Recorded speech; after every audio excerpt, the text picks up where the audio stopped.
Bismillah, alhamdulillah kita ketemu lagi bareng gue Romi. Wah ini gawat ini ya. Kaum mendang-mending bisa-bisa pada selingkuh berpaling semua ke HP ini. Strategi yang dipakai Aiku buat penetrasi ke pasar Indonesia itu memang boleh juga. Diam-diam menghanyutkan alon-alon asal kelakon. Kemarin kan pas awal tahun mereka udah rilis Aiku 11 pertama pakai Snapdragon 8 Gen 2. Nah sekarang giliran segmen midrange mau dihajar lewat Z7 5G. Just reminder aja, Aiku ini brand yang ada di bawah naungan Vivo yang karakternya lebih ke spec minded gitu. Menurut gua brand lain yang sering perang spek let's say kayak Xiaomi atau Poco mesti waspada sih ini. Dari boxnya aja udah cakep ya, nggak pakai banyak tetek bengek, cuma warna hitam dengan tekstur karbon sama logo Aiku aja.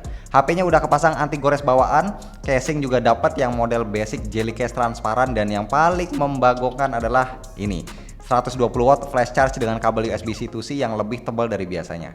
Dari kemampuan chargingnya yang sampai 120 watt aja udah bisa jadi daya tarik utama, belum spek dan fitur-fitur yang lainnya. Belum lagi desainnya. Enaknya kita bahas yang mana dulu ya? Speknya dulu aja ya. Buat para fan chipset Naga, HP ini udah pakai Snapdragon 782 5G, lagi-lagi perdana. Jadi yang paling pertama pakai di Indonesia. 782 ini adalah versi upgrade dari 778 yang diklaim lebih cepat 10% untuk CPU dan 13% lebih cepat dari GPU-nya. Jadi dari segi chipset, untuk sebuah HP mid-range, apa yang ditawarin iQOO Z7 jelas sangat-sangat menarik dan bikin segar. Secara 778 aja udah oke, apalagi yang ini kan. Terus kenapa di awal gue bilang HP ini cocok buat kaum menang mending? Jadi bukan cuma chipsetnya, tapi RAM-nya nggak tanggung-tanggung 12 GB. Sebenarnya ada extended RAM juga sampai 8 GB, tapi secara fisik 12 GB sendiri udah lebih dari cukup lah. Storage-nya 256 GB dan baterainya 5000 mAh. Sebenarnya di video ini gue belum boleh untuk nge-review in-depth, cuma boleh unboxing sama nginfoin speknya tipis-tipis aja. Tapi gue sempet nyobain benchmark juga ya pakai 3D Mark. Gue running stress test stability-nya bagus di 98% dan suhu kulot di 39 derajat Celcius, lebih rendah dari yang kebanyakan itu bisa 41 atau 42 derajat. Kenapa bisa lebih adem? Selidik punya selidik, ternyata coolingnya udah pakai vapor chamber buat yang ada niatan pakai HP ini ngegeber main game lama-lama, seenggaknya bisa lebih ngerasa tenang. Tapi begini, secara daleman si iQOO Z7 ini kan spec minded banget ya, udah sangar lah buat kelasan mid range. Tapi secara penampilan ini HP ada kayak manis-manisnya gitu ya, ada unsur cantiknya. Ibarat baju golongannya ini unisex, buat cowok pas banget, buat cewek juga masih oke. Bodinya polikarbonat dengan pinggiran curve. Desain kameranya elegan, ngambil DNA dari Vivo X series, dan clear atau warnanya sih yang bikin HP ini ada sedikit kesan femininnya ya.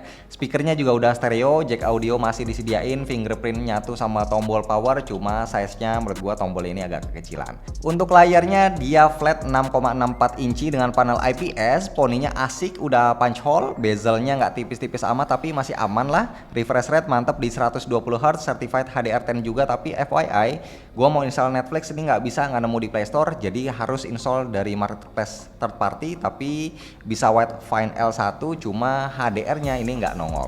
Nah, OS-nya dia Fun-Touch 13, basisnya Android 13 juga. Tampilannya clean, cepat, gesit, enteng, bloatware-nya ada rada banyak, kustomisasi juga banyak, sama kayak yang ada di HP kelas atas Vivo lah. Pokoknya lengkap, nggak ada fitur yang dipangkas dari UI-nya. Dan kameranya dia punya setup dua lensa yang sebenarnya ujung-ujungnya ini bisa dibilang cuma kayak satu lensa aja sih. Secara yang mainnya 64 MP tapi secondary-nya cuma 2 MP depth. So yes, iQOO Z7 nggak punya lensa ultra wide, dan di depan ada kamera 16 megapiksel dengan perekapan video mentok di Full HD 30 fps.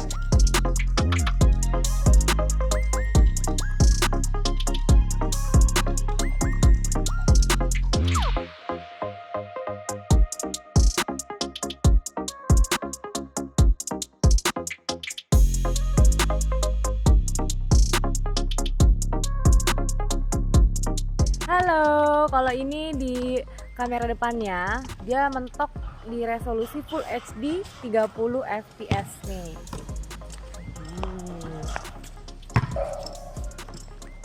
Gitu guys. Jomplang ya sama kamera belakangnya yang bisa ngerekam sampai 4K 60 atau mentok di 4K 30 kalau kita aktifin stabilizer. Yes, kabar baiknya walaupun pilihan lensa di HP ini super terbatas, tapi seenggaknya cukup terobati dengan adanya OIS. Ini fitur penting dan mewah.